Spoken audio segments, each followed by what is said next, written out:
جو شخص تمہاری بیوی کے ساتھ برا ارادہ کرے اس کی اس کے سوا کیا سزا ہے کہ یا تو قید کیا جائے یا اسے دکھ کا عذاب دیا جائے۔ یوسف نے کہا اسی نے مجھ کو اپنی طرف مائل کرنا چاہا تھا،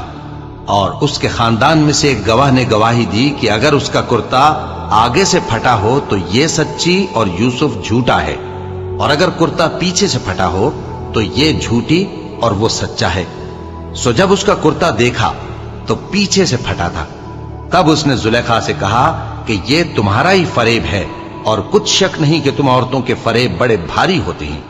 یوسف اس بات کا خیال نہ کر، اور زلیخا تو اپنے گناہ کی بخشش مانگ، بے شک خطا تیری ہی ہے۔ اور شہر میں عورتیں گفتگویں کرنے لگیں کہ عزیز کی بیوی اپنے غلام کو اپنی طرف مائل کرنا چاہتی ہے، اور اس کی محبت اس کے دل میں گھر کر گئی ہے،